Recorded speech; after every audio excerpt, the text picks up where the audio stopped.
여러분 안녕하셨습니까? 양영태 TV의 양영태입니다. 오늘은 2024년 11월 19일입니다. 네, 문재인 정부 때 우리 대한민국의 국민들하고 미군들의 이 소위 말해서 핵 공격을 막아줄 수 있는, 미사일 공격을 막을 수 있는 그런 게 사드 아닙니까? 이 사드를 갖다가 들어오자마자 모르게, 미국 모르게 문재인이가 중국의 사드 배치 브리핑을 했습니다. 문재인이가 시켜서 이 정부 안보실장이니 이런 자들이 그런 일을 자행을 했습니다. 그러자 미국은 벌써 그걸 딱 알아채리고 항의를 했습니다. 그런 사건이 있었다는 게 지금 조선일보 단독 보도로 지금 나오고 있습니다. 감사원이 그래서 정의용 안보실장 등 4명을 수사 요청했습니다. 수사 요청이 아니라 이런 자들은요, 정말 반국가적인 국가 반역 혐의들입니다. 문재인도요, 엄밀히 따지면 반역 혐의자입니다. 반역 혐의자죠. 북한에 가가지고, 그것도 혼자 북한에 가가지고 평양에서 연설하면서 저는 남쪽에서 온 남쪽 대통령 문재인입니다. 여기 계신 국무위원장님, 이렇게 되면 뭡니까?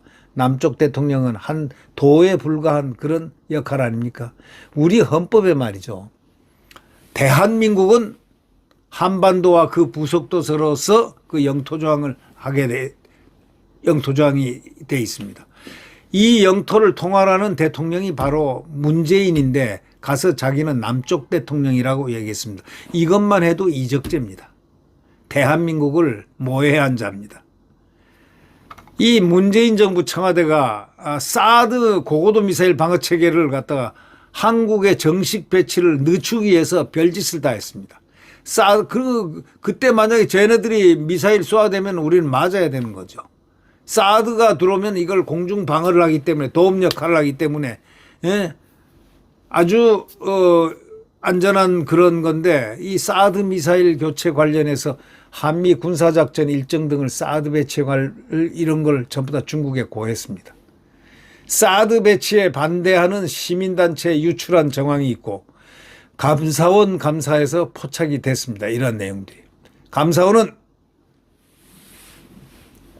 문재인 정부가 중국과의 외교관계를 이유로 해서 사전 설명 차원에서 주한 중국 대사관 소속 국방부관에게 사드 미사일 교체 작전명과 작전 일시, 작전 내용 등을 사전에 알려준 혐의도 적발한 것으로 알려졌습니다. 이건 완전히 간첩입니다. 이거.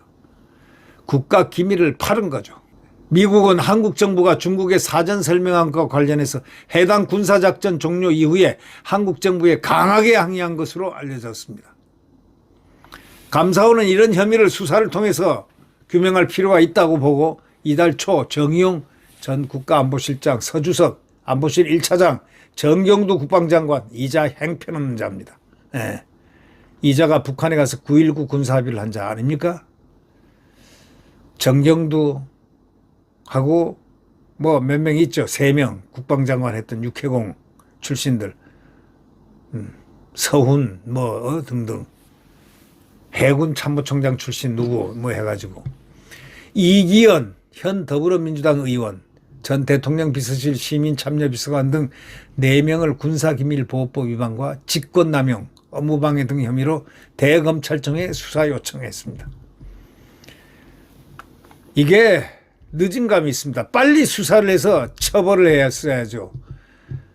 그런데 할 수가 없었던 게 이 한동훈이가 법무장관을 하고 이 이원석이가 검찰총장을 하니 화양연화 그 시절을 잊지 못하는 그 두 사람이 쑥덕쑥덕 해가지고 이거 뭐 했겠습니까?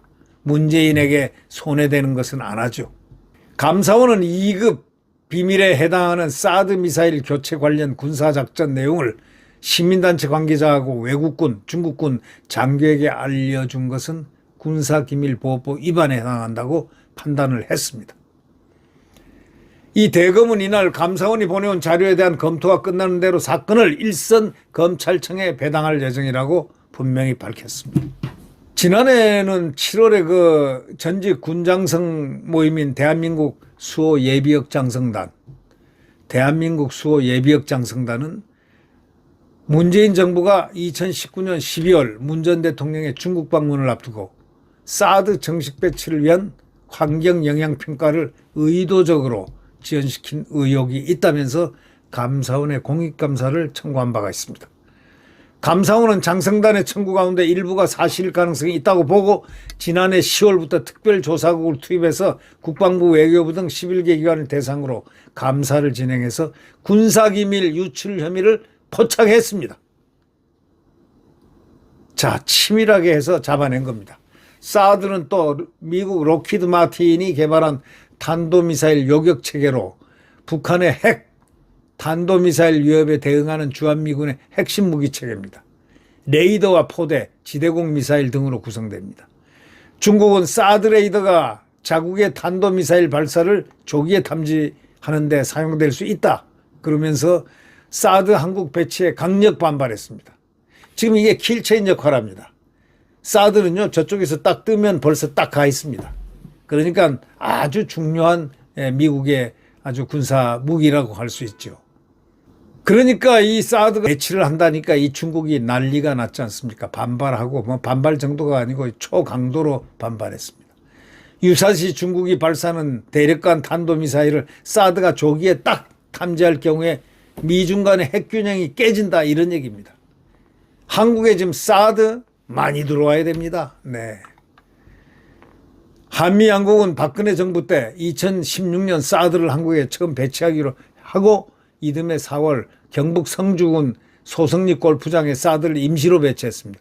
이후에 반대 시민단체가 사드 레이더에 나오는 전파가 뭐 인체 해롭다, 무슨 뭐 뇌가 송송 구멍 뚫린다, 뭐 온 소리 다 했죠. 완전히 후라이 뻥입니다. 핸드폰보다 더 못한 전자파인데 뭐 전자파가 어쩌고 저쩌고 해가지고 말이죠. 그러니 이게 이 극좌파들의 이 준동은 이거는 국민들이 속아 넘어가서는 안 되고 또 그 시민단체를 가장한 그 종북 주사파들 그들 나오는 얼굴들이 매번 나오잖아요. 네. 안 그렇습니까? 2017년 7월에 문재인 정부는 6개월 안에 끝나는 소규모 평가가 아니라 1년 이상 걸리는 일반 환경 영향 평가를 일부러 선택해가지고 그 결과에 따라서 사드의 정식 배치를 결정하겠다고 발표까지 딱 해놓고 시간을 계속 끌었습니다. 문재인 참 나쁜 사람입니다. 문재인이 처벌받지 않고서는 이 나라는 바로 설 수가 없습니다. 문재인 정부는 중국의 반발을 막는다고 이렇게 거짓말로 페인팅 모션을 하고 중국 정부 뒷구멍으로 여러 차례 사전 설명을 다 했습니다. 이건 완전히 간첩질, 스파이질을 한 거죠. 그래서 감사원은 이러한 사전 설명에 대해서 2급 비밀에 해당하는 군사 작전이 포함이 되는 등 통상적인 외교적 설명 수준을 넘었다, 이렇게 판단했습니다. 청와대 관계자들은 감사원 조사에서 외교적인 이유로 그랬다 주장은 했지만은 외교관들이 스파이들이 가장 많습니다. 네. 그런데 중국 정부는 사드 미사일 교체 작전 이후에 미국은 중국의 이익을 해하지 말고 중국 한국 관계도 방해하지 말라 하고 반발했습니다. 미국도요. 한국이 중국에 사전 설명을 한 것에 대해서 군사작전 이후에 강하게 항의를 했습니다. 문재인 청와대 근무한 인사, 이자들은 수사를 다 받아야 되고 처벌을 받아야 됩니다. 문재인도 처벌을 물론 받아야 됩니다. 문재인은 수계급에 들어가니까 말이죠. 문재인이가 눈을 깜빡 윙크를 했기 때문에 밑에 사람들이 이런 일을 벌이는 겁니다. 그렇지 않겠습니까? 구독 버튼과 엄지를 눌러주시면 대단히 감사하겠습니다. 여러분 안녕히 계십시오.